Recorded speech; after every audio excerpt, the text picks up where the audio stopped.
Hola, buenas tardes. Acá vamos a hacer una charla de qué es lo que son los almidones refinados y qué es lo que son los almidones resistentes, ¿ya?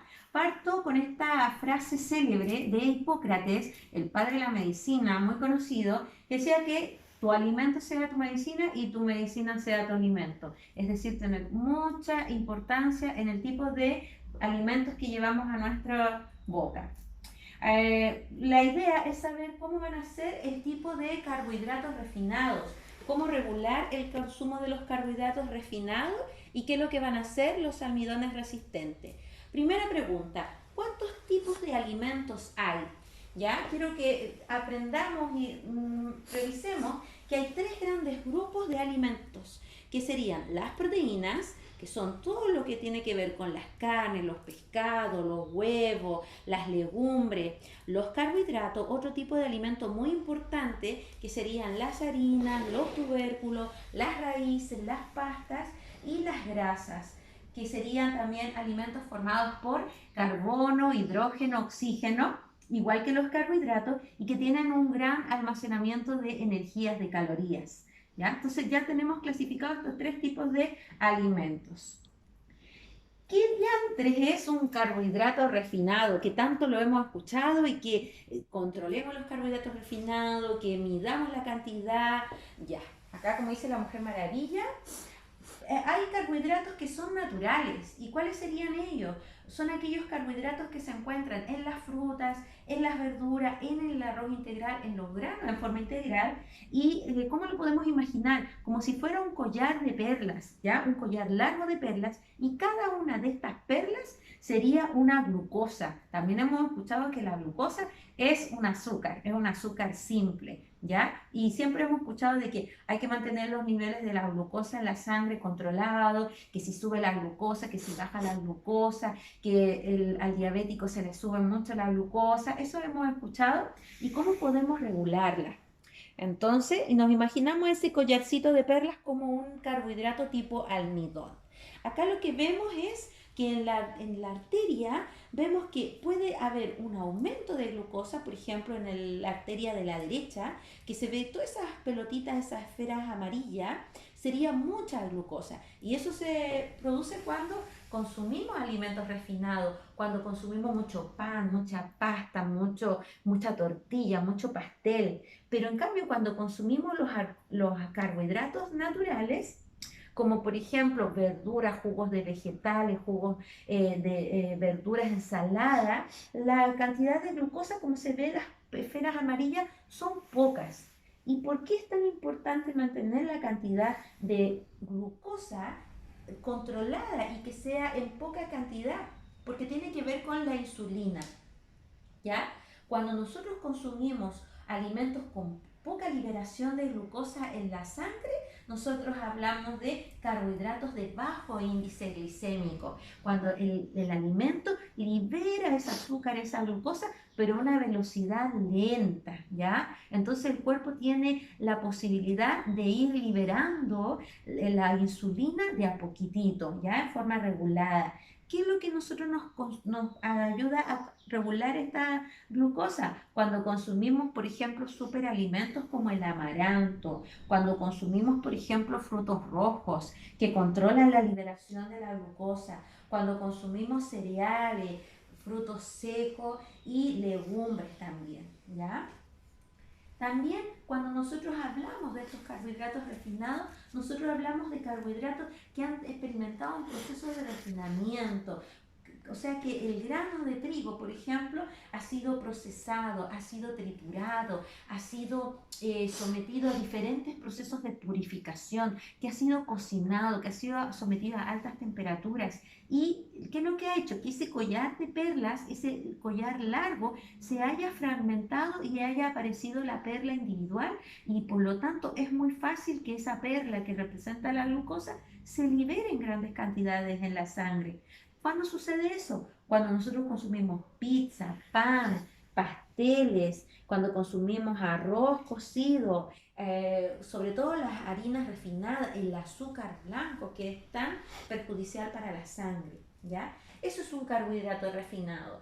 Y estos carbohidratos se caracterizan porque liberan una gran a una gran velocidad el azúcar, como los pasteles, todo eso que nos gusta a nosotros, los chocolates, las bebidas gaseosas, todo lo rico, todo lo sabroso, los cereales de caja, esos tienen una gran cantidad de glucosa que se libera por montones en la sangre, ¿ya?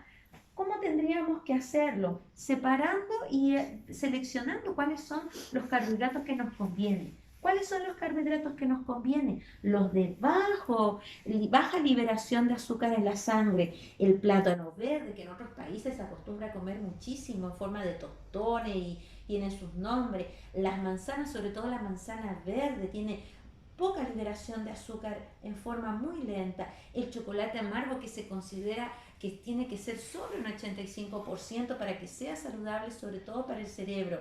También puedes consumir carbohidratos de una liberación mediana, más o menos lenta. El plátano maduro, el plátano normal, las pasas, los cereales en grano, lo más natural, lo más integral posible.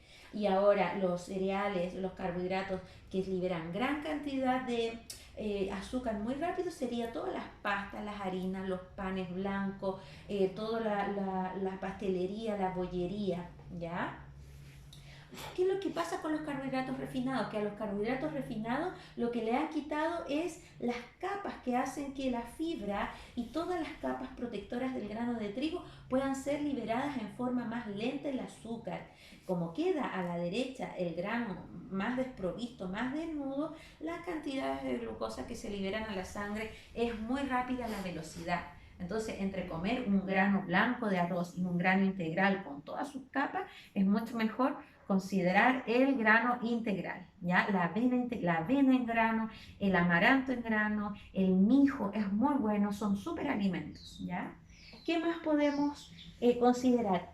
¿Por qué engorda tanto los carbohidratos? En realidad lo que engorda no son las grasas, son la combinación de carbohidratos con la insulina que nosotros vamos liberando a través de nuestro páncreas. Mientras más glucosa tenemos en la sangre, el páncreas trabaja más y va a liberar grandes cantidades de insulina. Es tanto la cantidad de azúcar que la persona puede llegar a liberar en la sangre que la célula tiene unos receptores, que lo vamos a ver en una imagen, que empiezan a captar esa glucosa y esa insulina, pero se empiezan a volver como insensibles a esa insulina. Entonces el páncreas tiene que trabajar el doble para que pueda tener más insulina y así pueda actuar como una especie de llave de cerradura y pueda entrar el azúcar a la célula, porque el azúcar no tiene que quedarse afuera, tiene que quedarse adentro de la célula. El organismo va a hacer cualquier cosa de tal manera que la célula entre, y si tiene que el páncreas que trabajar 2, 3 veces más esfuerzo, lo va a hacer. Entonces el páncreas va a llegar un momento en que va a quedar agotado y puede llegar a parar la producción de insulina, y eso es cuando ya se diagnostica una persona que tiene diabetes, ya sea tipo 1 o tipo 2. ¿Ya? Acá vemos como la glucosa, que serían esas esferitas que ahora están de color verde, son las que en forma anillada forman la acumulación de carbohidratos que la acumulamos, ya sea en el músculo, ya sea en el hígado. ¿Ya? Pero cuando se rompe estas glucosas, se empiezan a liberar en la sangre, y cuando se junta con la insulina, entonces empiezan a formarse las grasas, las acumulaciones de grasa en los adipocitos. Ahí se ve, ¿no es cierto?, células llenas de esa grasa amarilla cuando el cuerpo está lleno de glucosa y de insulina. Entonces ahí les decía, porque la insulina es una especie de llave de cerradura que abre las compuertas de estos receptores, que la célula tiene muchos receptores, pero que muchos receptores se va tapando esta abertura, y entonces el cuerpo se ve obligado a generar muchas llaves de insulina en exceso, y eso es lo que se conoce como resistencia a la insulina. ¿Ya? ¿Qué tiene que ver la deshidratación con los carbohidratos? Todo. ¿Por qué las personas empiezan a sentir esa ansia de comer dulce, un deseo, un antojo de comer un pastelito, que le dé un antojo de comerse un dulce o un completo, algo que tenga pan? Lo que pasa es que en realidad la persona lo que tiene es necesidad de agua. El carbohidrato es lo que se dice carbo, carbono, hidrato, hidra, agua. Entonces lo que la persona tiene es una necesidad de agua. Cuando la persona y el cuerpo quiere saciar esa necesidad de agua, la persona le da por comer pan y todo este tipo de bollería, porque intuitivamente el organismo recurre a esta forma de energizarse, porque el agua es energía. Entonces, cuando nosotros empezamos a controlar nuestra cantidad de agua y que es una cantidad que va de acuerdo a nuestra masa corporal, entonces nosotros podemos controlar ese deseo tan grande de comer carbohidratos y además del agua, mineralizar el cuerpo. Entonces, acá hay una fórmula. ¿Cómo nosotros podemos saber la cantidad de vasos de agua que podemos tomar? Nosotros dividimos la masa corporal en peso. Por ejemplo, si la persona pesa 70 kilos, lo dividimos en 7, 70 dividido en 7 me da 10. 10 vasos de agua de aproximadamente 250 ml. Eso va a satisfacer la necesidad del cuerpo de más o menos las 3/4 partes de agua del ser humano. Mira, y qué coincidencia, la misma cantidad de agua que tiene el planeta Tierra, 3/4 partes de agua en el planeta Tierra. Eso no es coincidencia. Entonces, cuando nosotros hablamos si es lo mismo la caloría que un carbohidrato, no. El carbohidrato tiene que ver con una sustancia química que está en el pan, en el arroz, en el fideo, es una molécula. En cambio, la caloría es una medición de cuánta energía puede desprender esta molécula cuando se rompe, cuando el organismo la empieza a fraccionar, a fragmentar con las enzimas y sobre todo el cuerpo necesita agua para producir las reacciones químicas de fragmentación. No es lo mismo entonces caloría que carbohidrato. Por ejemplo, en las calorías, un alimento puede tener muchas calorías y nosotros lo identificamos y lo asociamos con la cantidad de energía. Es como la energía que sale de una fogata. En cambio, el carbohidrato es la masa en sí. Es la molécula que está formada por muchas glucosas. ¿Ya? Acá tenemos el páncreas, es un órgano clave para lo que es el carbohidrato, la forma de cómo esa glucosa que sale del carbohidrato entra a la célula. Entonces, cuando nosotros tenemos un páncreas saludable, el páncreas libera en unas ciertas células que tiene, libera la insulina. Pero si el páncreas está hiperagotado, hipercansado, ya no libera esas llaves, esa fórmula para que abra las compuertas de la célula y el carbohidrato de la glucosa no puede entrar. Entonces se va acumulando el azúcar, el azúcar, el azúcar en la sangre y eso ya es un tóxico para la sangre. ¿Sabías tú que también el páncreas es tan importante? No solamente tiene que ver con la entrada de la glucosa a la célula, también el páncreas libera más de 40 tipos de sustancias químicas que tienen que ver con nuestros estados emocionales. Por eso que es tan clave que nuestro páncreas tenga una salud que se consigue solamente con la alimentación adecuada. ¿Ya? ¿Qué más? Me atascó el... acá. No. ¿Este? No. Ahí va. Acá. No, ahí están las flechas. Sí, es que lo estoy repasando. Ahí está. Las flechas Ahí. de abajo. Sí.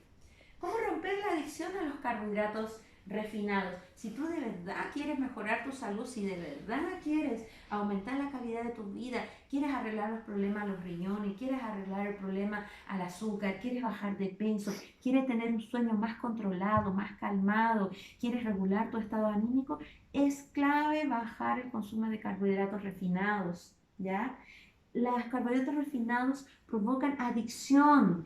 Es como una persona que se levanta por las noches y necesita consumir el chocolate, consumir el pastel, consumir el arroz, consumir la papa frita. Es necesario que controlemos esa adicción que se produce. ¿Por qué? Porque produce un efecto muy parecido a los alucinógenos. Actúan a través de la glándula pineal y la glándula pineal cuando se activa con estos carbohidratos generan unas sustancias de satisfacción, de placer y obviamente el ser humano, el organismo en forma automática va a querer repetir la experiencia placentera y por lo tanto va a volver a consumir los carbohidratos y cada vez en mayor cantidad. Es por eso que tiene mucha similitud con el proceso que se produce con la endorfina y con la cocaína. Los carbohidratos tienen 10, 15 veces más poder de adicción que las mismas drogas como la heroína. Por eso que a los cigarrillos le agregan en Estados Unidos cantidades de azúcar, para que el grado de adicción de los cigarrillos se aumente. Y tú has visto, has escuchado que cuando el cigarrillo tú lo dejas en un lugar sin fumar, el cigarrillo se sigue consumiendo. ¿Por qué? No necesita que la persona esté haciéndole aspiraciones para que empiece la nicotina o las hierbas a consumirse. En cambio, en Europa, tú dejas el cigarrillo sin succión y el cigarrillo se apaga. Tiene que ver con la cantidad de azúcares que provocan muchas veces la adicción en comparación con las drogas duras. ¿Cómo podemos solucionar este tema de la adicción? Te propongo que durante 2 días, 48 horas solamente, consumas solamente proteínas. Por ejemplo, en el desayuno podemos hacer unos huevos cocidos, unos huevos revueltos con un poco de cebollita. Yo lo hago así en el desayuno cuando empiezo mi dieta cetogénica basada en proteínas. Entonces, un huevito con una cebollita, le puedes agregar un poco de arroz integral si quieres un poquito de carbohidrato, tu leche de almendra, leche vegetal o la leche que tú prefieras en realidad, ¿ya? Tú vas a ver si en realidad el tema de las leches animales, la lactosa, tiene que ver, o la caseína tiene que ver algo con tu estómago. Tú vas detectando y vas conectándote con tu cuerpo. Y te propongo eso, porque durante 2 días consumas solamente proteína, carnes, la que tú quieras, la que tú prefieras, quesos, ojalá quesos maduros con harta grasa, que hay un debate ahí, por muchos años nos contaron el cuento de que las grasas eran malas, eran veneno. Y es todo lo contrario. El cerebro en su mayor proporción es grasa. Y lo que más necesita el cerebro es mantener estos aislantes para que los cortocircuitos no se produzcan en el cerebro. Y esto tiene que ver con grasas saludables, o sea, grasas marinas, ojalá de pescado, de mariscos, de algas, grasas también saludables, vegetales, no de las típicas vegetales comerciales, sino aceite de coco, aceite de almendra, aceite de nuez, aceite de sésamo.